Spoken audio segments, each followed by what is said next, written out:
Hello, and welcome to the Guilbault Girls Show, where you will have the opportunity to hear from mothers, fathers, siblings, and individuals themselves about their journey of living with a disability. I know, it's called Guilbault Girls, but we have a bonus for you as we get the Guilbault boys to interview some of the dads and siblings and get their perspectives too. We'll also have special guests from time to time to share the many resources that are available to those living with a disability and their families. So get ready to laugh, smile, cry, maybe even get a little angry when you hear some of these stories of their day-to-day struggles. But let's not forget their many triumphs. As they say, it takes a village. And if it weren't for our village, we wouldn't be where we are today. So join us.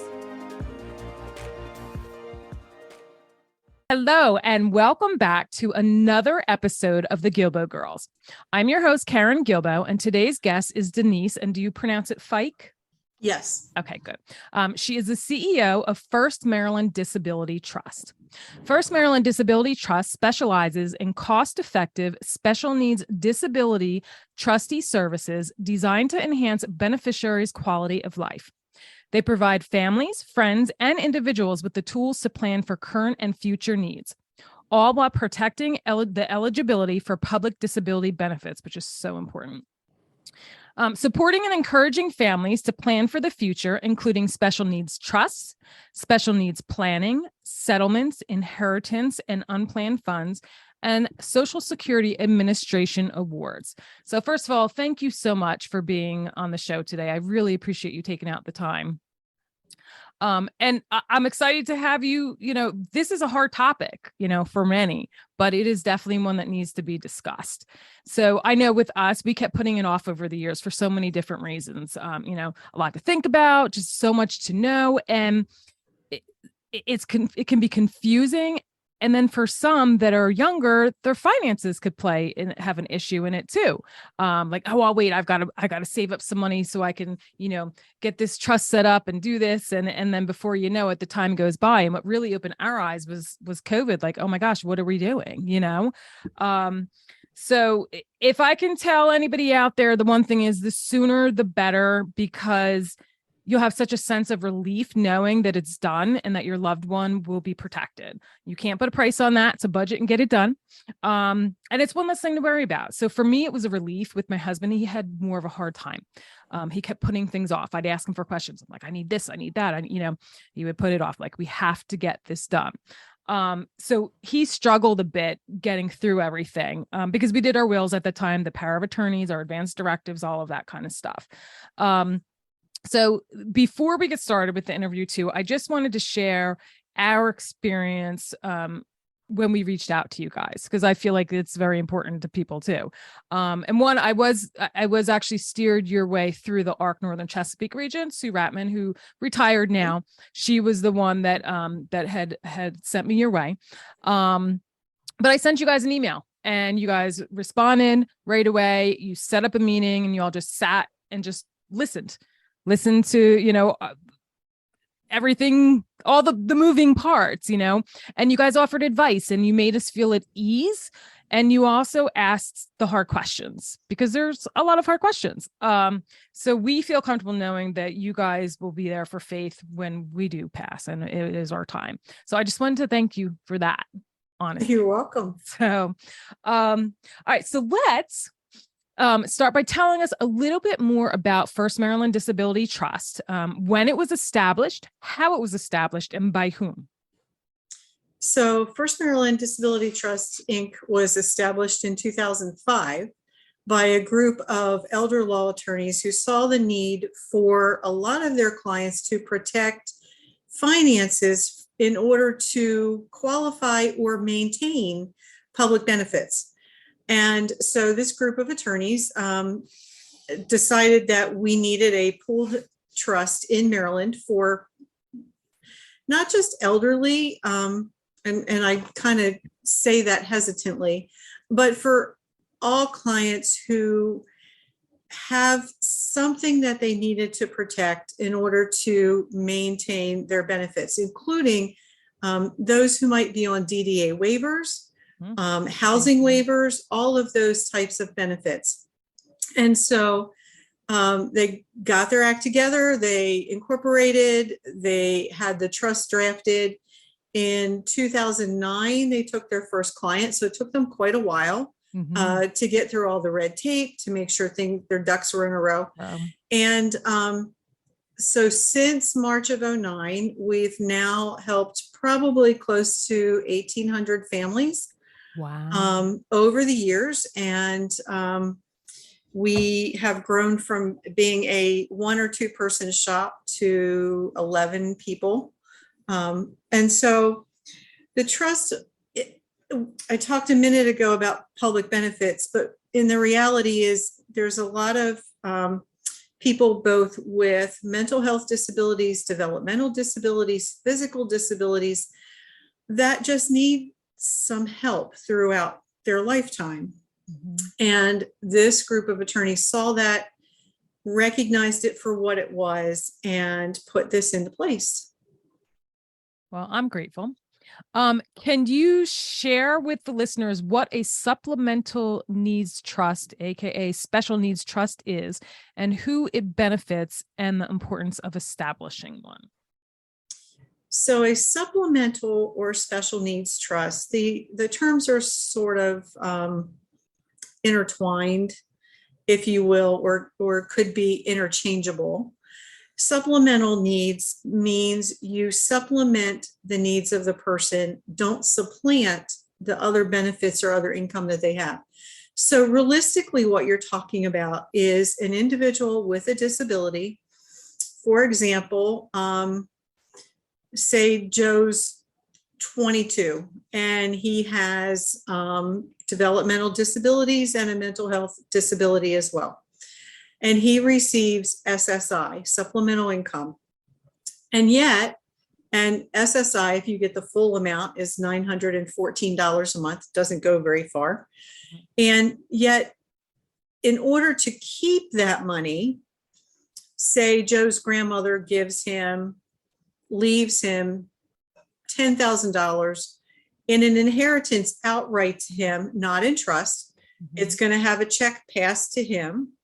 That $10,000 is going to affect his ability to hold on to and not have his SSI reduced for a period of time. And so a supplemental needs trust is something where he could place those funds and have them secured for his future use and not affect his SSI by supplementing what SSI doesn't cover, not supplanting, not taking the place of his SSI, right? But in addition to. Special needs trust is essentially the same. It is the same thing. Again, it's just an interchangeable term. Okay. And I know that there are several different types of trusts which fall under first party trusts or third party trusts. So can you explain what the two are and how the beneficiaries have access to the funds? So I'm going to tell you, in all things trusts and estates, you follow the money trail. In Joe's case that we just talked about, he has SSI. He has money that grandmom left to him outright, and he needed to shelter those funds. So he would put them in a first party trust, meaning the money belongs to the individual with the disability to start with. Okay. Not the parents, not the grandparents. Those funds are third party money. Third party money is anybody's money but the individual with the disability. And so first party money belongs to the individual. They need to shelter it, save it for their future use without affecting benefits. Third party money is fundraising money. It is parents, grandparents, whoever else wants to designate funds for the individual with the disability. Okay. And you don't ever want to mix the two sources of funds. Okay, good to know. Okay, now that we know what a first party and third party trusts are, there's different trusts that fall under each of those. Can you kind of break those down a little bit for us? Okay. In a nutshell, First party trust, there's two types, and both of which are authorized under 42 USC 1936. I could be wrong. 42 US United States Code. And I should know this site by heart, but my brain wasn't there today. I apologize. Anyway, the first one we're going to talk about is a D4A trust. Same section as a D4C. D4A is what we call a standalone payback trust. That trust, again, first party trust, money belongs to the individual. So say Joe gets a personal injury award and he gets a couple $100,000. Well, you want to put his money into a trust so that it doesn't affect his SSI that we just talked a minute ago about his receiving, and be able to use it for things that he needs. So Joe could go to an attorney, have them draft a special needs trust. The attorney will pass it through Social Security for their mandatory review, make sure it complies with all of their rules, pass it through the Attorney General's office on behalf of Medicaid in whichever state he lives in. In this case, we're going to say Joe lives in Maryland because that's where we are. So he would pass it through the AG's office for their review, get their approval that it meets their requirements. And then Joe's able to fund that trust and use his funds for things that he needs, which are not covered by his SSI. Remember, that's food and shelter. So you're talking additional medicals, additional equipment, maybe education, could be a vacation, in-home care, it could be anything. So then the second type of first party trust is a D4C. Again, it resides in the same section of the US Code, and it's called a pooled asset trust. So think of it as a big fat 401k plan or a piece of the pie. So multiple people join in this pool and everybody has a slice of it, and your pools are invested typically, and your return is according to your slice of the pie. But it's a pooled trust. And the pooled trusts are good because there's a master document, a master trust that's already signed off on and approved by the Attorney General's office. It's already signed off and approved by Social Security. And then there's a joinder agreement that brings Joe into the master pool. And so that works for him. Say he got $50,000. Well, it's going to be hard to find a trustee for $50,000 unless it's a family member.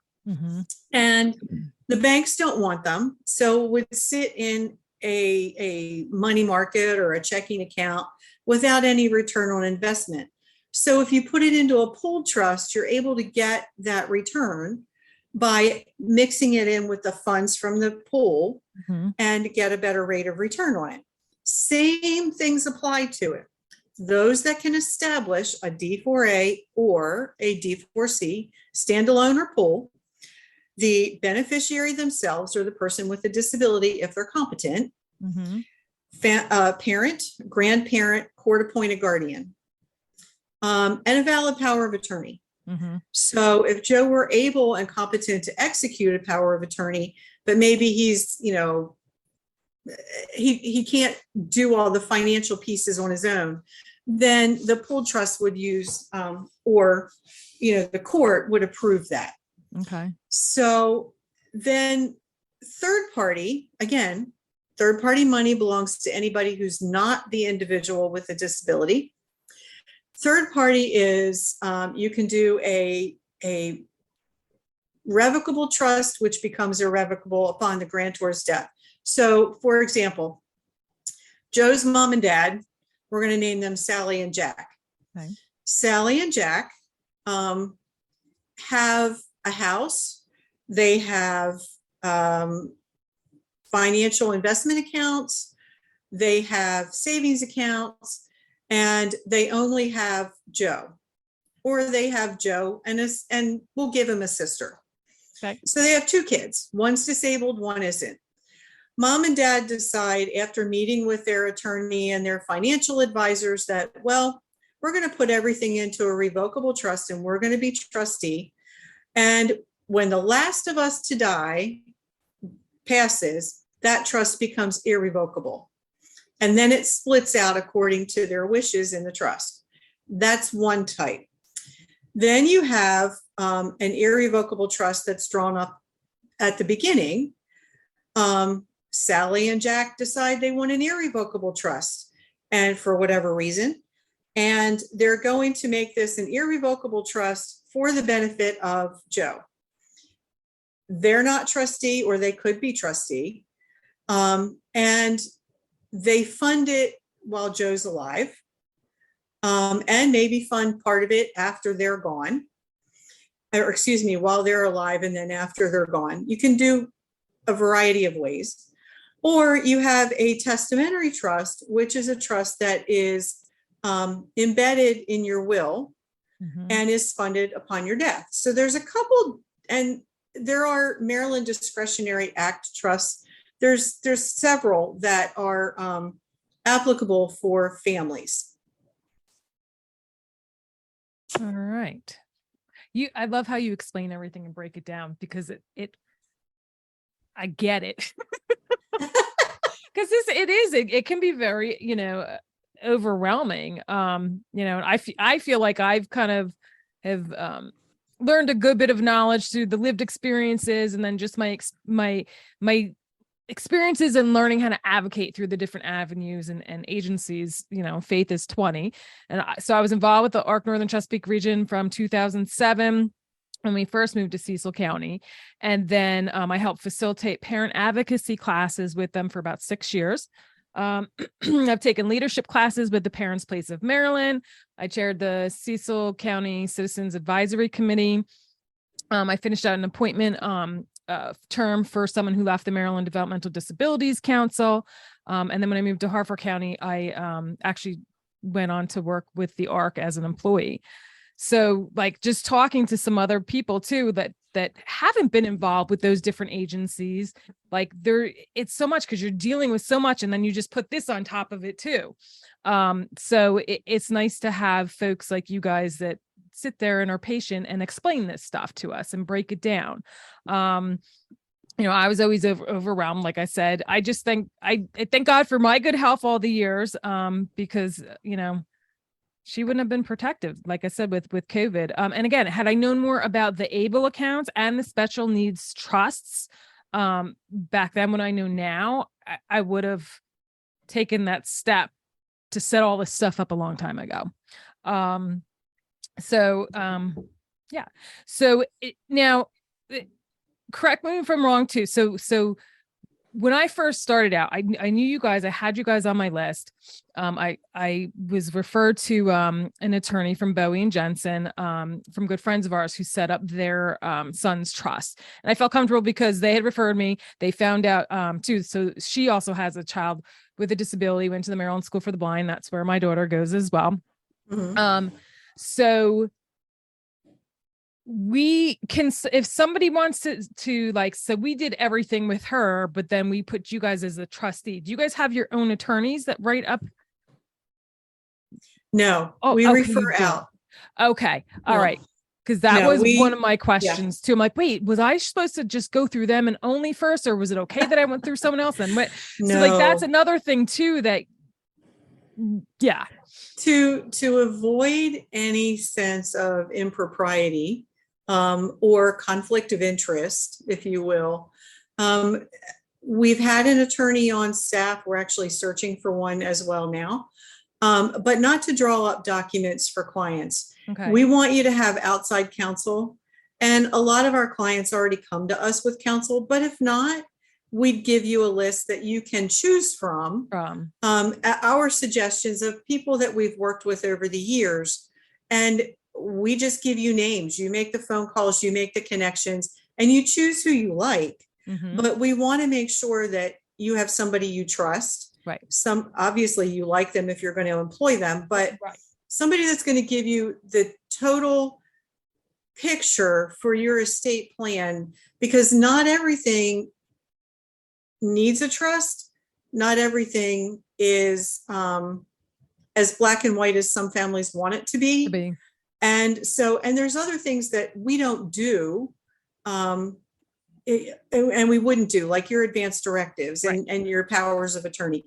I want you to have outside counsel. Right. Okay, good. Good to know. Okay. So I did do it all the correct way. So after all of the tough questions and the help from you guys, and then the help from Sue when she was at the ARC sitting down, we came to that conclusion that, we didn't want to have our son as the trustee of the account. And it was for several reasons. One, he's in the military. What if he makes a career out of it and he's, living here and living there, and we don't know where he's going to be stationed. And not to mention every state is different with all of their stuff. For her to up and move to a state and try and get all the benefits she gets now, it's just like, another whole big debacle. But, and also, God forbid something did happen to him while he was deployed. So all these things were huge factors, but the biggest thing is we wanted him to be able to be that big brother and to be able to be there to support her on making those informed decisions without having to do all that, plus handle all the finances and all the stuff that you guys, that's where you come in as a trustee. So, and, it was a big, it's a big decision for people to make, if you don't have somebody out there that, and then sometimes you may not want a family member because you want to take that out of it and have an outsider, how finances go with families. Right. But, it's a lot. It's a lot. So with all of that, can you share with the listeners what a trustee is and what their responsibilities are? So you can even kind of walk us through, what happens, and maybe you can even use Faith as an example of, how often do you touch base with us? What kind of information do you keep on file throughout the time leading up to you becoming the active trustee? And then what happens while you are the trustee? Because I feel you do more than just manage the funds. You also advocate for the individual, which speaks volumes as well. So when a client comes to us, a family, and says, I need a trust, I'm working with so-and-so attorney, this is our situation.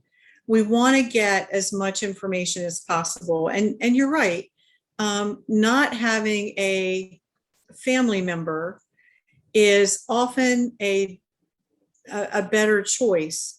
It allows the family member to be the family member and not be the gatekeeper. Right. And additionally, it takes away that strain, especially between siblings, and allowing a corporate trustee such as First Maryland, it gives you somebody who has a better grasp on the rules. Yeah. The Social Security PUMs, the Medicaid rules, the waiver programs available, that kind of thing. So when somebody comes into us, whether it's a first party or a third party, families are planning, whatever it might be, one of the first things we do is get as much information about and or from the individual with the disability. And so because we have clients, I think our youngest one is like 5. And our oldest client is in her 90s. Okay. It varies who we get the information from, but it's always about the client, not necessarily about the family, although we look for that family dynamic, but about the client. How old are they? What's their living situation? What's their disability? Is it physical? Is it mental health? Is it developmental? What needs do they have that correspond to that disability? Do they need special medical equipment? Do they need one-on-one care? Do they need additional education because maybe it's a developmental disability, but they're very high functioning, and with some additional education or additional support could get a job? And so we look to get as much information about the individual as possible. We look for their income. We look for their expenses. What are they on a monthly basis? What are they on a yearly basis? Because, car insurance once a year, once every 6 months, renter's insurance, whatever else there might be on a yearly basis. So we look at income and expenses, and then what's available in the trust that's either being left to them or that is theirs if it's first party. Mhm. What are the goals for the trust? What are the needs, and what kind of budget do we need to set out? And so a trustee should, whether it's First Maryland or somebody else, should be able to have all that information and work with it. Is the housing appropriate? Do they need different housing? Is a licensed clinical social worker needed? Are there other support staff needed? And a trustee would work or should work to help make sure that happens if it's needed. In addition to just the finances, which is, yes, taking the money in, managing it, making sure that it's invested appropriately, and again, depending upon the amount of money, or that it's at least being overseen appropriately. Some trusts have to report to the court. Some trusts have to report to the state. If it's a D4A trust, a standalone special needs, there's a yearly requirement to report to the state. So you want to make sure whoever is handling the trust as trustee also meets those reporting requirements. Trustee also should be in tune to make visits, make phone calls to the individual, be available for phone calls from the individual. And I would use Faith as an example, but since I'm not the one that handles her file, we have trust administrators in our office that do that. What I would say is we try and touch base with our clients several times a year. Some clients are a couple times a month. It depends on whether the client has family involved. We have clients who have no family, or we have clients whose family is older and they just can't do it any longer. So we've picked up that slack. And so how often we communicate, visit, email, whatever that communication means, is determined by the individual and their trust administrator and what they need, who's in their life. And any good trustee would be thinking about that as well. Make me like tear up just like talking about, because it's emotional. So just thinking ahead, like I'm glad that I went with you guys. That's all I'm going to say. Let me see. Okay. So I know, all right. So I know another important question that we had was, what if she moves to a different state? Then what happens to the account? Does it stay with you all, or does it get transferred to another agency within the state that she moves in? So he gets stationed out in Colorado and he decides to stay out there, and he moves her out there and she wanted to go out there. And so then how does that work with the trustee and the account? So realistically, in Faith's case, in this example, because you all are setting up the trust and you're funding it, it's third-party money, we could hold that trust yet at First Maryland and work with her long distance. But that's not optimal. Right. Because we don't have eyes on her at that point. Right. And so, the Social Security rules are nationwide. Medicaid is state to state.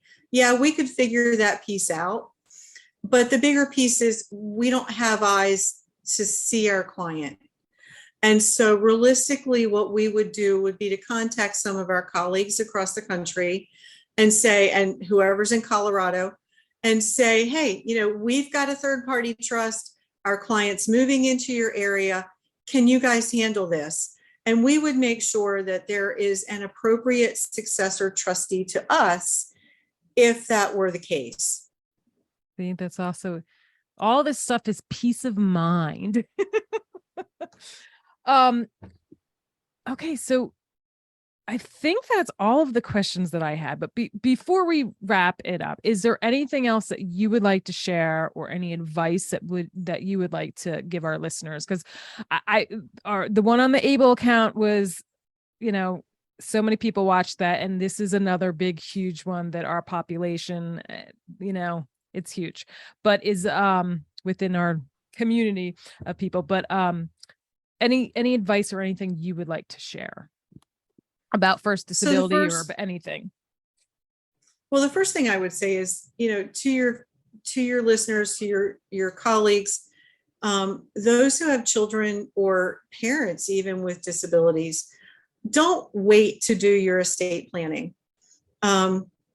You want to make sure, because nobody's guaranteed tomorrow, you want to make sure your ducks are in a row. And that means making sure that your child is protected and taken care of, and have a contingency plan. Because the best laid plans, as Steinbeck always said, you want to make sure that you have somebody in place to help your disabled person, or your and to make sure that they're getting everything that they need if you're not available. Talk to a few different companies, talk to your attorneys, get the best ideas for who's able to help you when you're not able to help yourself. Or, because don't just think of it as when I'm gone, think of it as if I become incapacitated, who takes my place? Yeah. And, to replace a family member is difficult, and nobody wants to do that. But on the other hand, you need to plan for something.